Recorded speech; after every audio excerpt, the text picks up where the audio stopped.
మనం వీడియోలో నార్మల్గా క్యాటిల్స్ని ఎట్లా పెంచుకోవాలి, క్యాటిల్ని ఎట్లా సెలెక్ట్ చేసుకోవాలి, అట్లనే మనం ఇట్లా ఫుడ్ ఎట్లా మెయింటైన్ చేసుకోవాలి, ఎరువు ఎట్లా, షెల్టర్ ఎట్లా, మొత్తం ఈ వీడియోలో నేను ఎక్స్ప్లెయిన్ చేస్తాను.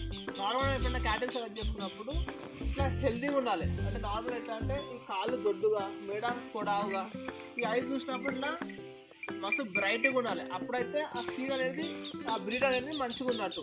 దాని తర్వాత స్కిన్ నార్మల్గా కొంచెం దొడ్డుగా ఉంది. ఇట్లున్నప్పుడు ఏమవుతుంది అంటే నార్మల్గా ఇమ్యూన్ సిస్టమ్ అనేది మంచిగా ఉంటుంది. ఇట్లకు ఇదేమో మంచిగా కొంచెం దొడ్డుగా ఉంది కాబట్టి దీని పాలేమో చిక్కగా ఉంటాయి. ఇట్లా ఈ ఆవుకు వచ్చేసరికి దీని స్కిన్ అనేది ఇట్లా ఎక్కువ స్మూత్గా ఉంటుంది. దీని పాలు అనేవి పల్సగా ఉంటే ఎక్కువ ఇస్తుంది. ఇట్లా మనము పాలు ఎక్కువ ఇచ్చుకుంటే లేగలు కూడా మనకు మంచిగా అవుతుంది. ఇది ఎంత హెల్తీగా ఉంది. ఇది ఇంకొక 2 months అయితే 2 years అవుతుంది. పాలు ఎక్కువ ఇచ్చుకుంటే లేగలు మంచిగా వస్తాయి. మనం ఎప్పుడు పాల కోసం కాకుండా లేగల కోసం కూడా కొన్ని పాలు ఇడిస పెడితే లేగలు మంచిగా అవుతాయి. నెక్స్ట్ మనం షెడ్ చూసుకుందాం. క్యాటిల్కి ఫస్ట్ షెడ్ అనేది మస్తు ఇంపార్టెంట్. మనకు వర్షాకాలం అయినా సరే, చలికాలం అయినా సరే, వర్షాకాలం ఏమో వాటర్ కింద డైరెక్ట్ పచ్చి కాకుండా ఉంటుంది, చలికాలం ఏమో డైరెక్ట్ విండ్ రాకుండా ఉంటుంది. వర్షాకాలం మేము ఏం చేసినామంటే కొంచెం ఎక్స్టెన్షన్ ఇచ్చినాం, మీడికెళ్ళి ఇంకో రేగ ఎక్స్ట్రా వేసుకున్నాం, సొల్లు కూడా రాకుండా. ఈ కేజీలు ఎందుకు తీసుకున్నాం అంటే నార్మల్గా అందరూ గాడి కట్టిస్తారు కదా, ఇట్లా గాడిలో ఏమవుతుంది అంటే ఒకటేసారి పొజిషన్ చేసుడు వల్ల అది టాయిలెట్ ఒకటే దగ్గర పోసి గుంతలు లెక్క అవుతుంది. ఇట్లా అయినప్పుడు సర్క్యులేట్ అవుతుంటుంది. ఇంకొక మోబ్ పెట్టేస్తే 4 ఇటు కట్టేస్తే అయిపోతుంది. ఇది ఓల్డ్ కేజీలు అనమాట.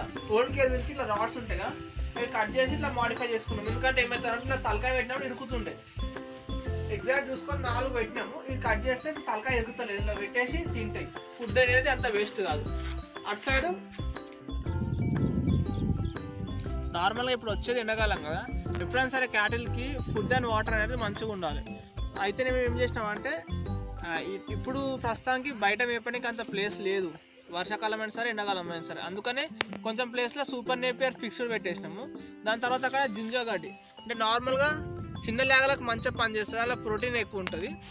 దాని తర్వాత మొక్కజొన్న అలికినాం. ఇక్కడ సైడ్ మొక్కజొన్న ఏంటంటే నార్మల్గా మనకు అవసరం ఉన్నప్పుడు అలుకుతాం. ఎండాకాలము, వర్షాకాలం మేత ఎక్కువ ఉంటే దాని అవసరం లేదు. అందుకని అలా న్యూట్రిషన్ మంచిగా ఉంటే యానిమల్స్ మంచిగా ఉంటాయని దానికోసం అలికినాం.